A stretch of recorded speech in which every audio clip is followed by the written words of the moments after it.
Hello दोस्तों, मेरा नाम है जयप्रकाश और आप सुन रहे हैं रीडर्स जर्नी। आज हम जिस जातक कथा के बारे में सुनेंगे उसका नाम है सुजाता जातक। बोधिसत्व एक राजा थे। उनकी माँ एक क्रूर, कठोर, अनियंत्रित महिला थी। लेकिन बोधिसत्व को लगा कि इस बारे में कुछ भी कहना उनके लिए बहुत अपमानजनक होगा। एक बार जब वो उनके साथ महल के मैदान में घूम रहे थे तो एक नीलजय पक्षी की चीख निकली और नौकर चिल्लाए, कितनी कठोर चीख है। बाद में उन्होंने एक कोयल की मधुर गीत गाते हुए सुना और आसपास के सभी लोग उसकी मधुर आवाज को ध्यान से सुनने के लिए रुक गए और कहने लगे, गाओ चिड़िया गाओ। अब बोधिसत्व को अपनी माँ के व्यवहार को फटकारने का अवसर मिला। उसने उसे बताया कि सुंदर रंगीन पक्षी की आवाज कठोर होती है जिससे लोग परेशान होते हैं, जबकि धब्बेदार भूरे रंग का पक्षी बहुत लोकप्रिय और सुनने में अच्छा लगता है।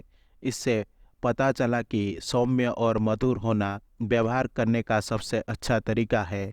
उनकी माँ ने उनकी बुद्धिमान सलाह को समझा और अपने तरीके पूरी तरह से बदल दिए। ये कहानी बुद्ध के जीवन काल में अपनी अत्यधिक उदारता के लिए जाने जाने वाले बुद्ध के एक धनी समर्थक अनाथ पिंडिका की एक अहंकारी, क्रूर और हिंसक बहू थी, जो आए दिन घर के आसपास के लोगों के साथ दुर्व्यवहार करती थी और उन्हें कड़ी मारपीट करती थी और रात और कभी भी अपने पति या परिवार में किसी और की मदद नहीं की। उसमें बिल्कुल भी अच्छे गुण नहीं थे। एक दिन बुद्ध और 500 शिष्य अनाथ पिंडिका के घर गए और जब बुद्ध बात कर रहे थे तो बहू को कुछ नौकरों को डांटते हुए सुना। बुद्ध ने अपना प्रवचन बंद कर दिया और पूछा कि ये शोर किस बारे में है। बहू के असहनीय व्यवहार के बारे में सुनकर उन्होंने उससे बात करने को कहा।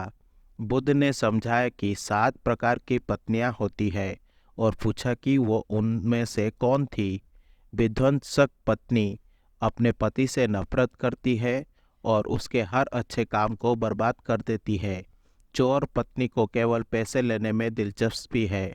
उच्च और शक्तिशाली पत्नी आलसी, लालची, असभ्य और असत्याचारी होती है। मातृतुल्य पत्नी दयालु और सुरक्षात्मक होती है। बहन जैसी पत्नी विनम्र, सम्मानजनक और आज्ञाकारी होती है। मिलनसार पत्नी गुणी होती है और उसका लक्ष्य खुश करना होता है। और गुलाम पत्नी शांत और धैर्यवान है, पूरी तरह से अपने पति की इच्छा के आगे झुकती है। उन्होंने आगे कहा, पहले 3 नरक के लिए नियत है। बुद्ध की शिक्षा सुनने के तुरंत बाद बहू ने क्षमा मांगते हुए कहा कि अब से वो एक गुलाम पत्नी बनकर रहेगी।